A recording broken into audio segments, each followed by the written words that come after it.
Bonne journée les pirates, j'espère que vous allez bien. On va parler aujourd'hui de cette vidéo, de cette formation plus exactement.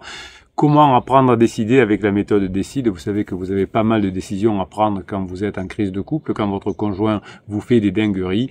Eh bien, passez par le rationnel, passez par le préfrontal avec une méthode et quelque chose qui va vous aider. Alors bien évidemment, vous avez compris cette formation sur comment bien décider, comment prendre les bonnes décisions. Eh bien, vous pouvez l'utiliser dans tous les domaines de votre vie, avoir un raisonnement efficace, un raisonnement mental, un raisonnement logique vous permet effectivement de prendre les meilleures décisions grâce à cette méthode Décide avec un D, un E, un C, un I, un D, un E, vous aurez compris. Chaque lettre est un acronyme qui vous permet d'apprendre à prendre des bonnes décisions. Alors, si c'est juste pour savoir si vous achetez une baguette de pain ou deux, ce sera pas la peine de passer cette méthode du DOE, hein, par exemple. Donc, mais tout ce qui aura un impact de longue durée, si vous achetez une baguette de pain, bon, ça va avoir un impact pour une journée, mais pas plus. En revanche, si c'est un impact beaucoup plus long, eh bien cette formation sur la méthode Décide va vous apporter beaucoup. Imaginez une scène, il est 23h47, vous venez de recevoir un message de votre conjoint qui remet en question l'avenir de votre relation par texto. Ça vous est peut-être arrivé, votre cœur s'accélère, votre respiration est devenue courte et vos mains se sont mis à trembler en quelques secondes. Votre cerveau, vous étiez tranquille dans votre chambre, est inondé de cortisol et d'adrénaline. Ben, c'est exactement ce qui est arrivé on va l'appeler Thomas, hein, qui est un de mes clients. On va dire qu'il est ingénieur, qu'il a 42 ans et évidemment, c'est quelqu'un qui peut vous ressembler. Cette nuit-là, Thomas a répondu malheureusement immédiatement, déversant frustration et accusation, lui aussi dans un long message qu'il a regretté dès le lendemain matin. T'as pas le droit de me faire ça, c'est une erreur, reviens, tu trouveras pas mieux que moi, etc. Donc ce simple échange a prolongé leur crise de plusieurs mois puisqu'il y a eu finalement une succession d'écrits qui ont fait plus de mal que de bien, évidemment. Alors pourquoi je vous raconte cette histoire? Parce que elle illustre parfaitement le premier principe de la méthode Décide, l'objectif premier de la méthode Décide, c'est d'éviter effectivement de se laisser submerger par les émotions, comme la panique, la colère, qui vous font faire des erreurs non pas irréparables, mais qui vous font perdre beaucoup de temps sur la route vers la phase 4. Une recherche évidemment que j'ai faite ces dernières années montre que les décisions prises sous les émotions, finalement, sous les émotions fortes, que j'appelle des émotions fortes non régulées, conduisent à des résultats jugés non optimaux, hein, par des personnes qui finalement l'avouent elles-mêmes. Je me suis emporté, j'aurais pas dû et je le regrette aujourd'hui. Effectivement, lorsque nous sommes submergés par des émotions intenses, et vous savez que si vous êtes en crise, votre conjoint vous en fait voir des vertes et des pas mûres, eh bien le cerveau bascule dans ce que nous appelons le mode survie, hein. C'est notre système 1 qui est rapide, mais qui est imprécis, qui prend les commandes. Alors évidemment, comme je vous disais tout à l'heure, si c'est juste pour acheter une baguette de pain, le système 1 suffit. Dans le mode 2, hein, nous perdons finalement de la rapidité, mais nous gagnons beaucoup en profondeur. Vous savez, comme avec ces intelligences artificielles, vous avez la possibilité d'avoir une réponse très rapide ou d'avoir une réponse en mode réfléchi, en mode long. Et si vous demandez à l'intelligence artificielle d'avoir le système 2, hein, fais-moi un rapport très réfléchi, très détaillé, eh bien vous aurez une réflexion plus profonde, plus nuancée, qui va vous permettre de naviguer dans la complexité de la crise de couple. La relation déjà est complexe, mais la crise de couple encore plus. Donc la méthode Décide, c'est un acronyme qui va vous guider pas à pas vers les décisions les plus éclairées, que vous pourrez utiliser évidemment cette méthode dans le cadre de votre crise de couple, mais dans tous les domaines que vous pourrez. Prenons l'exemple, imaginons, alors on va appeler une personne, on va l'appeler Marie. On va dire que je parlais, elle a 37 ans, voilà. C'est comme ça, c'est entre la crise de la trentaine et la quarantaine. Et finalement, lorsque son mari lui annonce qu'il a besoin d'espace pour réfléchir, eh bien, ce qu'a fait cette cliente-là, sa première impulsion, ça a été de bombarder de messages, de contacter sa famille, de contacter ses amis pour lui faire changer d'avis, de menacer de consulter un avocat pour le divorce. Évidemment, Marie étant elle-même avocate, elle avait cet état d'esprit du droit. Donc, une fois qu'effectivement on a fait le coaching avec Marie, eh bien, elle a appris à prendre plus de recul, à monter dans l'hélicoptère, comme on dit, et puis finalement dans le coaching, à un moment donné, elle m'a dit quel est vraiment le réel problème. Est-ce que je dispose de toutes les informations nécessaires avant de prendre la décision. Voilà. Donc, et ça, c'est un premier point de la méthode décide. C'est avant de m'y mettre. Avant de répondre, est-ce que j'ai toutes les informations? Donc, on va apprendre à poser des questions ouvertes à son conjoint pour bien comprendre, pour avoir toutes les données, pour avancer et être en harmonie. Donc la pause que vous allez apprendre à faire dans votre réflexion permet de réaliser finalement que l'on peut par exemple réagir par rapport à des blessures de l'enfance, par exemple la blessure de l'abandon. C'était le cas de Marie qui s'était énervée parce qu'elle avait très peur d'être abandonnée, elle a eu très peur, donc c'était le mode de survie.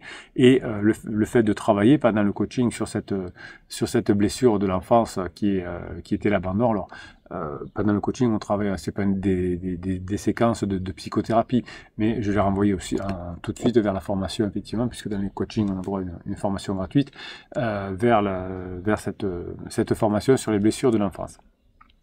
Une étude publiée dans le journal of Personality and Social Psychology, c'était en 2022, nous montrait que l'introduction d'un délai de seulement de 90 secondes pouvait, avant de répondre, vous prenez 90 secondes, donc 1 minute 30, avant de répondre à un message, eh bien, vous avez 63% d'escalade de conflit à moins.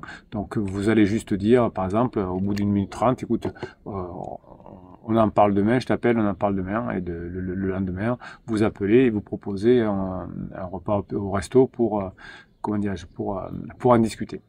Donc les émotions, finalement, c'est comme des boussoles, hein, ça décode le langage du cœur. Donc il y a quelque chose, quand vous vous énervez, ça doit vouloir dire, attention, n'y va pas, attention, calme-toi. Attention, c'est pas le moment. Donc cette phrase, je la répète souvent à mes clients en coaching, les émotions ne sont pas des obstacles, mais ce sont des informations, et souvent des informations précieuses. Quand vous êtes en colère, que vous avez peur, ça veut dire, attention, tu risques de faire des bêtises, n'y va pas.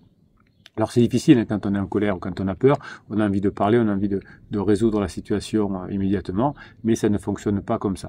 Évidemment, cette phrase, les émotions ne sont pas des obstacles, ce sont des informations, eh bien, souvent on me dit en coaching, comment mes émotions, quand elles sont si douloureuses, comment elles pourraient me guider? Eh bien, évidemment, les personnes qui sont capables d'identifier et de nommer précisément leurs émotions, je suis en colère, ce qu'on appelle en neurosciences la granularité émotionnelle, je vais y arriver, eh bien, prennent des meilleures décisions plus satisfaisantes sur le long terme. Donc, la granularité émotionnelle, c'est de prendre conscience. Souvent, en coaching, je vous dis, attention, vous êtes en colère, ça va mettre un mur. Mais non, je suis pas en colère, Bruno. Voilà. Je pense que vous êtes en colère.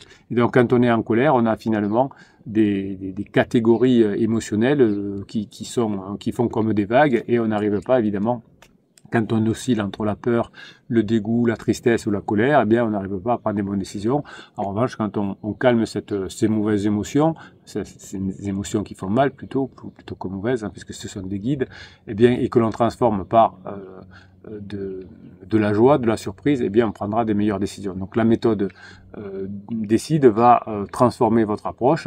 Les émotions vont être perçues comme un tableau de bord sophistiqué qui va vous amener à réfléchir avec la méthode décide. Et alors, c'est sûr que les émotions ne vous disent pas quoi faire, mais elles signalent qu'il y a un problème et qu'il ne faut pas agir tout de suite et qu'il faut réussir. Prenons l'histoire de Philippe, qui est un dirigeant d'entreprise que j'accompagne aussi. Alors, c'est pas son vrai prénom, évidemment. Et il avait pris l'habitude de réprimer ses émotions pour paraître fort à certains hommes, c'est normal. Et lorsque sa femme lui a annoncé qu'elle a lancé la bombe, hein, qu'elle envisageait une séparation, sa première action, ça a été de rester stoïque, hein, proposant immédiatement des solutions pratiques. Hein, on va faire une thérapie de couple, on va partir en vacances, je te fais des cadeaux, etc. Et évidemment, hein, lorsque l'on a travaillé dans le coaching ensemble, on a travaillé sur ses ressentis. Et à partir du moment où on a travaillé sur ses ressentis, eh bien Philippe, alors c'est pour moi une forme de force à lâcher prise et s'est mis à beaucoup pleurer et c'était le début de la transformation. Il a appris à accepter ses émotions et ensuite à pouvoir appliquer la méthode décide. Donc en explorant les émotions, la peur de l'abandon, la honte de l'échec, la tristesse, la peur de perdre sa famille, etc. Eh bien Philippe, mais ça aurait pu être notre pirate évidemment, a pu accéder à une compréhension plus profonde de lui-même et de ses besoins fondamentaux. Évidemment, quand on accepte ces émotions, qu'on accepte de les nommer, on va pas hurler sur son conjoint, mais on va voir qu'on est en colère, eh bien on va avoir une approche radicalement différente de son couple. Plutôt que d'offrir des solutions superficielles, on peut exprimer ce qui compte, par exemple, vraiment dans la relation. C'est comme si on utilise ChatGPT pour trouver des idées, eh ben, on va pas en trouver beaucoup. Si on utilise ChatGPT pour affiner son raisonnement, pour dire voilà, j'ai 5 idées, est-ce qu'il n'y en a pas 2 autres supplémentaires qui pourraient être bien, et je cite ces 5 idées, ben, peut-être qu'en mettant en raisonnement approfondi sur ChatGPT, il va me donner une idée de plus ou deux. Mais si je lui demande juste donne-moi 5 idées, ben, il ne va pas me donner grand-chose. Donc l'exploration émotionnelle, finalement, est quelque chose qui va entraîner une transparence émotionnelle et qui va créer un espace où, dans votre couple, vous allez vous sentir en sécurité pour échanger. Alors, pas forcément pour parler de votre couple, hein, mais pour parler peut-être de sujets qui vous préoccupent dans le monde, de sujets qui vont vous permettre d'avoir des débats d'idées et qui vont faire que, finalement, on va se retrouver avec son conjoint. Les conversations avec votre conjoint sur des sujets de badinage peuvent même parfois vous permettre de reconnaître que vous avez des blessures qui sont non guéries parce qu'il y a quelque chose qui va vous toucher. Donc vous allez apprendre dans cette formation à faire un inventaire émotionnel, à explorer les déclencheurs qui peuvent vous entraîner dans des états pas possibles, contextualiser, hein, c'est-à-dire que l'on va pouvoir apprendre à voir pourquoi j'ai ce genre d'émotions et essayer de les comprendre et mettre en place cette méthode décide qui va nous amener finalement à réfléchir à ce qu'il faut faire de façon rationnelle cette fois. Donc nos émotions sont des prédictions qui sont construites par notre cerveau en fonction de notre histoire personnelle et comprendre ce mécanisme va vous permettre de prendre du recul face à vos réactions émotionnelles automatiques et ensuite d'enclencher la méthode décide hein, qui va vous permettre de prendre les bonnes décisions. Vous verrez dans la formation le phénomène de boucle finalement, c'est un point que vous atteignez où vos réactions actuelles vont se connecter à votre histoire personnelle et cette boucle va vous permettre de passer dans un mode réflectif. Quand on a compris pourquoi on se met en colère, avec la méthode des 5 pourquoi par exemple que je vous explique dans la formation, eh bien vous allez pouvoir mieux maîtriser vos émotions, vous allez utiliser vos émotions comme des guides et vous allez prendre des décisions positives de façon des décisions difficiles de façon beaucoup plus positive. L'incertitude est un jeu infini de l'amour. C'est normal qu'il y ait de l'incertitude dès qu'il y a une relation humaine, dès qu'il y a une relation de couple encore plus. Donc l'incertitude peut vous faire peur. Eh bien cette incertitude, on va apprendre à la gérer dans cette formation et on va la mettre en application au fur et à mesure. Si vous avez besoin de prendre des décisions importantes, si vous avez besoin de moins stresser, si vous avez besoin d'être plus dans le bon tempo, eh bien cette formation est faite pour vous. La méthode décide, elle est faite pour vous aider à passer cette crise de couple, mais aussi pour être mieux dans tous les domaines de votre vie. Si vous êtes sur la chaîne YouTube en train de regarder cette vidéo, il suffit de cliquer sur le afficher plus et vous tomberez sur le catalogue des 280 formations. Si vous êtes déjà sur la page d'explication de la formation sur Podia, il suffit de cliquer sur je la veux et vous pourrez commencer à apprendre la méthode décide. Elle est très puissante et vous pourrez même aider vos enfants par exemple à prendre des décisions parfois en utilisant cette méthode et en les guidant au travers de cette méthode. On va sortir des décisions de courte durée, méthode SE1, on va sortir des décisions liées aux émotions, on va prendre des bonnes décisions ensemble et on va y arriver. Si vous êtes en crise de couple, cette formation est faite pour vous. Je vous kiffe et je vous kiffe grave. Bonne formation. Mes pirates, passez la formation que vous méritez.